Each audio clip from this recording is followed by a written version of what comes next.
আমার লার্নিং চ্যানেলে সবাইকে স্বাগত।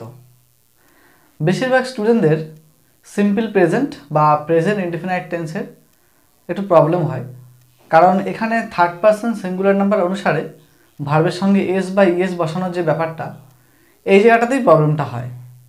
ঠিক আছে, যখন আমরা নেগেটিভ বা ইন্টারোগেটিভ তৈরি করি তখন আমাদের ডু ভাব আনতে হয়, ডু নট বা ডাজ নট করতে হয়। ঠিক আছে, তো সেই অনুসারে প্রবলেমটা ফেস করে। ও যার জন্য আমি আজকে প্রেজেন্ট ইনডিফিনাইট টেন্সের বা সিম্পল প্রেজেন্টের একদম পুঙ্খানুপুঙ্খানুভাবে বা একদম ক্লিয়ারভাবে আমি বোঝাবো যে ডাজ নট বা ডু নট কখন বসে নেগেটিভ বা ইন্টারোগেটিভ করার সময়, এবং আমরা টেন্সের টোটাল আমরা জানবো আজকে সিম্পল প্রেজেন্টের। ঠিক আছে, পুরো টোটাল বিষয়টা আজকে জানবো, কাকে বলে এবং এই সেন্টেন্স গঠন করার নিয়ম টোটালি জানবো। তো যারা আমার চ্যানেলে নতুন আছো তারা আমার চ্যানেলটা সাবস্ক্রাইব করো আর লাইক করে দিও একটা। শুরু করা যাক তাহলে। সিম্পল প্রেজেন্ট টেন্স কাকে বলে? কোনো কাজ যেটা প্রত্যেক দিন হয়, যেটা নিয়মিত হয়। ঠিক আছে, সেটা অভ্যাসগত হতে পারে, আবার চিরন্তন সত্য হতে পারে। ঠিক আছে, সেটা হচ্ছে প্রেজেন্ট ইনডিফিনাইট টেন্স বা সিম্পল প্রেজেন্ট টেন্স, যেটা প্রত্যেক দিন হয় যে কাজটা। যেমন আমি প্রতিদিন ইংরেজি পড়ি, সে প্রতিদিন স্কুলে যায়। ঠিক আছে, সূর্য পূর্ব দিকে ওঠে, এরকম ধরনের যে সেন্টেন্সগুলো সেগুলো হচ্ছে প্রেজেন্ট ইনডিফিনাইট টেন্স। ওকে, তাহলে এই সেন্টেন্স গঠন করার যে নিয়ম সেটা আমরা জানবো। সেন্টেন্স গঠন করার নিয়ম হচ্ছে প্রথমে সাবজেক্ট বসে, তারপরে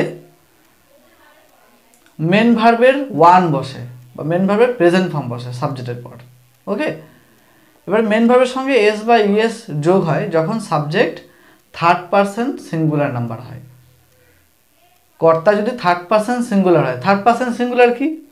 একটা সিম্পল আমি একটা নিয়ম বের করেছি, সেটা হচ্ছে আই উই ইউ বাদ দিয়ে পৃথিবীতে যত কিছু আছে যদি একটি বোঝায় সেটা হচ্ছে থার্ড পারসন সিঙ্গুলার। ঠিক আছে, I we you, I we হচ্ছে ফার্স্ট পারসন, ইউ হলো সেকেন্ড পারসন, আর থার্ড পারসন বাকি সব কিছু, এবং সেটা সিঙ্গুলার হতে হবে কিন্তু। ঠিক আছে, দে, দে মানে হচ্ছে তারা, তারা থার্ড পারসন বাট সিঙ্গুলার তো নয়, তো সেক্ষেত্রে কিন্তু মেন ভার্বের সঙ্গে এস বা ইএস হবে না, থার্ড পারসন সিঙ্গুলারও হতে হবে, তবেই মেন ভার্বের সঙ্গে এস বা ইএস হবে।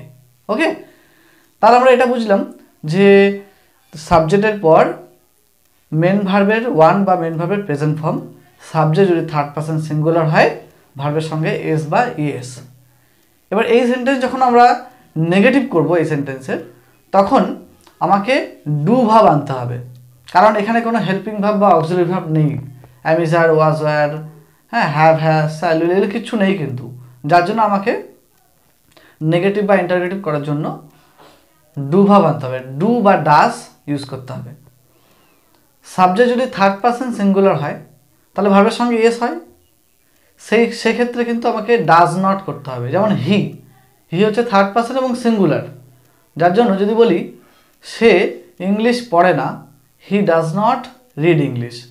কারণ আমি এটা যদি অ্যাফার্মেটিভ করি, হি রিডস ইংলিশ, রিডস, রিডের সঙ্গে এস আছে, এটাকে যখন আমি নেগেটিভ করব, হি does not read English. Does কেন হলো, ডাজ নটটা কেন হলো?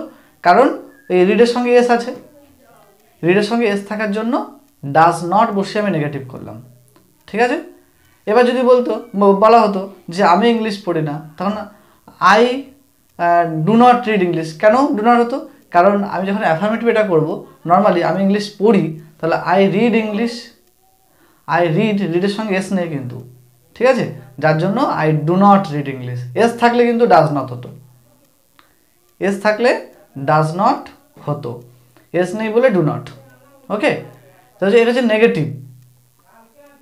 নেগেটিভ হচ্ছে ডু নট বা ডাজ নট বসাতে হয় সাবজেক্টের পরে। ঠিক আছে, তা হি ডাজ নট বা আই ডু নট বা they do not, the boy does not, এরকম ধরনের হবে সেন্টেন্সগুলো। ওকে, তারপরে মেন ভার্বের সঙ্গে তারপরে মেন ভার্বটা বসবে। ডাজ নট যখন বসিয়ে দেবো তখন কিন্তু তার মেন ভার্বের সঙ্গে এসটা বসবে না, এটা মনে রাখতে হবে।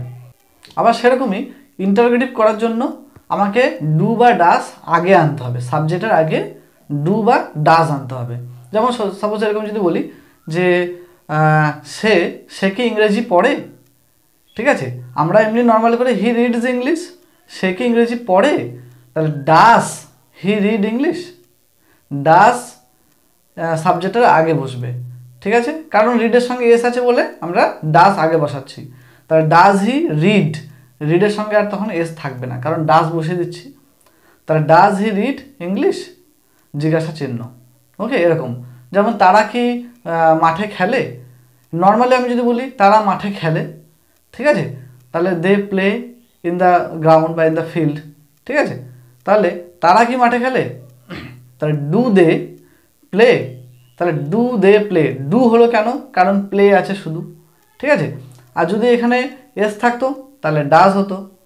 ওকে, আর যদি আমি বলেছি থার্ড পারসন সিঙ্গুলার যদি হয় তখন ডাজ হয়, আর যদি সাপোজ থার্ড পারসন সিঙ্গুলার না হয় তখন সাবজেক্টের আগে ডু বসিয়ে ইন্টারোগেটিভ করা হয়।